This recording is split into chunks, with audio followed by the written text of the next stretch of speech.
the Oh, you wanna see the fire? dominating effect. Oh. Okay, just start talking at any time. Well, what do you want us to talk about? Well, talk about how you met. Okay. Once Well, upon a time. Once upon a time, there were these two young people that just happened to live in the same apartment building in South Minneapolis. Actually, they were across the hall from each other, but Do you remember the address? So, What were the cross streets?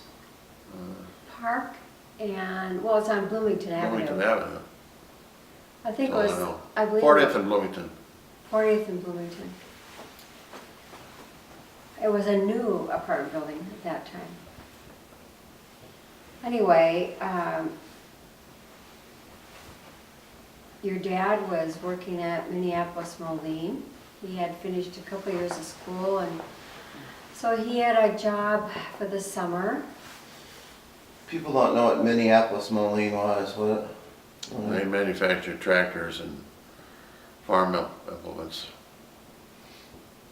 And I worked, forklifts, okay. various kinds of things like that. And I worked for Beckman Instruments in the sales office for 5 salesmen. I was a secretary. So here we were in July of 1963, and actually it was July 20th. Really. Really? On a Saturday. And I don't know where I'd been, but I came home and I had locked myself out of my apartment. So I went to the manager's office and he was not home. And I had a, I guess our apartments were sub-level. The windows are right at the ground level. Yeah. Anyway, I had a studio apartment that I shared with my sister Sherry. And your dad shared his apartment with Ron Narum and Rich Nissen. Yeah. And who? Rich Nissen from Iowa. At any rate, I went and looked at the window and I couldn't get it off, so I looked around and here's this guy over there washing his gold 55 Chevrolet. And he looked like a nice guy. He was cute, clean cut looking. Yeah. So, so I went over We have and pictures so people can visualize it a little Yes. bit better than 55 Chevy? no, I no think pictures of you. the clean cut, cute guy. Okay. So I went over and asked him, you know, do you think you could help me get my window off so I can get in? And you want to take it for a while?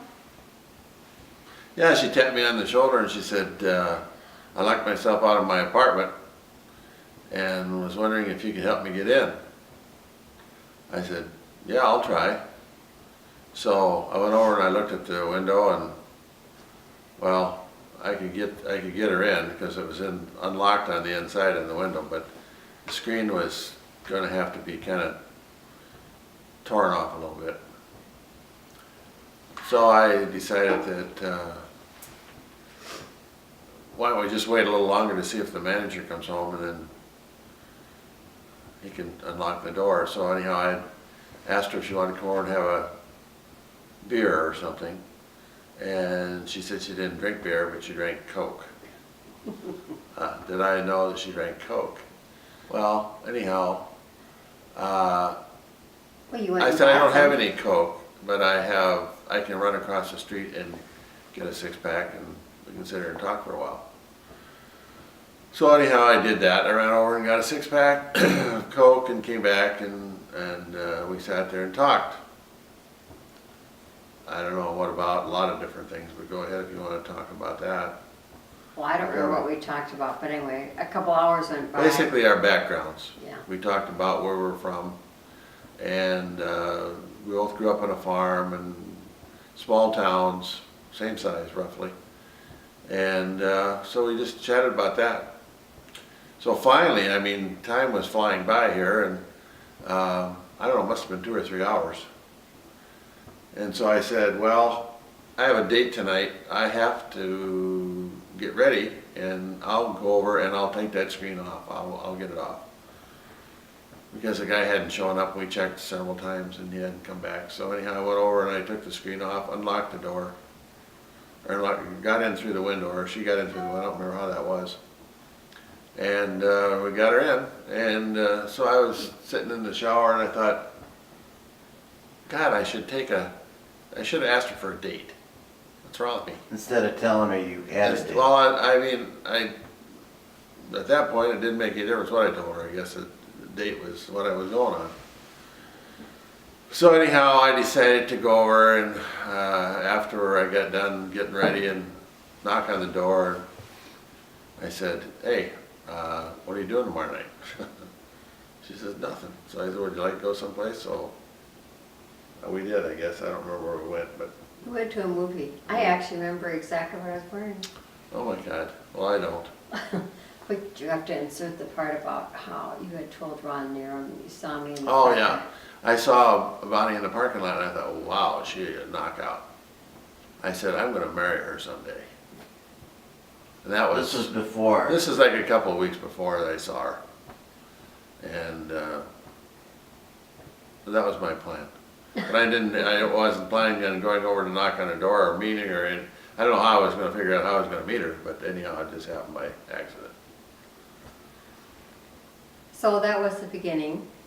And about, I don't know, we went out that Sunday night and we went out another night. And then we went to the Aquatennial Parade. And that's when we fell in love. That was our. I probably fell in love for that. Well, that's when I decided I was in love with him, I guess. So, and that was At the Aquatennial Parade. Yes. He was just so nice You to just do decide, that. just decide. Well, I don't know if I decided, but I knew I was in love. And so that was our first date, and Sorry. You're gonna have to take that off that sneezing off there. and our first kiss. Maybe that's when I decided I was in love, or maybe I knew I was in love then. So, probably 3 weeks later, he proposed. But it was more like, 3 weeks after the first date? yeah. But it wasn't a real on your knees proposal, it was more like, let's get married. I did say that? Yeah. See, I don't remember that. Oh. And 3 weeks after that, he gave me a ring. So, then we So were. you didn't get down on your knee. And you I guess didn't I ask didn't. your father for her hand in marriage. No, but I did ask her father, Oh, you because we did? went to her house, and like, I don't know. Yeah, Well, I tell you, when I went to her house, it was right after we got engaged. right after we got engaged. Then I said, you know, I'd like to marry your daughter. They weren't too happy about that, I don't think. They were kind of, thought this a little rushed. Yeah. And Well, we got engaged. Well, 3 weeks. We got engaged that was in actually 6 weeks after we met.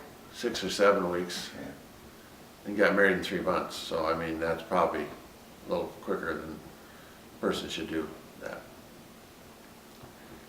But then, you know, So then, we finally end up setting this date for November 30th because at that time you can't get married during Advent, so it was either wait till after Christmas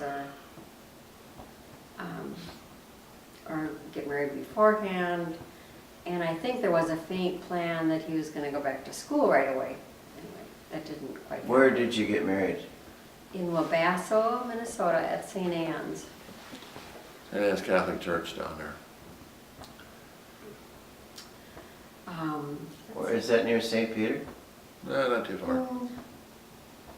Near Redwood Falls, I think, if you want to think about it. About 2 hours out of Minneapolis or something like that. So, let's see, all right, after that, Well, that was the, so we were gonna get married on the 30th of November. And we were going the week before, the 23rd of November. She was having a shower in Wabasso. Well, guess what happened on the 22nd of November, 1963? Kennedy was shot. Kennedy was shot. And that was a big deal.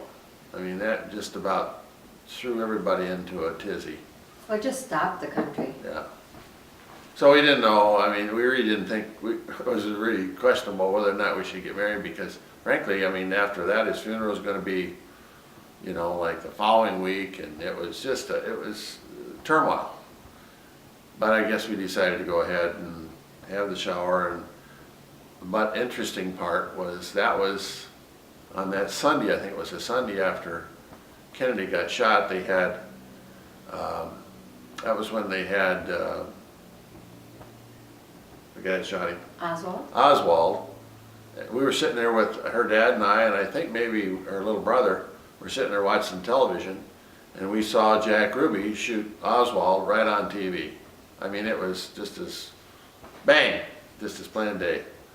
And so that was another, you know, threw some more turmoil into the whole environment of that time. So, but we decided to go ahead and get married anyhow, even though all that was going on.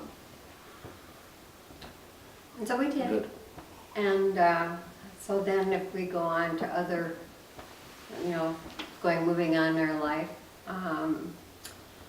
I guess I must have gotten pregnant maybe in March. And unfortunately, we lost that baby. But that same spring, we lost that baby in May. That was a very emotional, tough thing. I mean, you actually could see that it was a real baby. But that spring, your dad had thyroid Did surgery. they have ultrasound then? No, They didn't have anything. they didn't have anything. You just kind of, I mean, they didn't even know you guys were twins to be born. Right. They didn't know that until you were born, so. okay, so your dad I need had to tell the kids that this is pretty much before computers. Oh, yeah, it was I mean, long. they had some computers, Well- but they were the size of rooms. That was back, you know, That was back before in that. 57. 57 is when control data got started in the computer business. Yeah. So this was 63. So there's, you know, computers have been around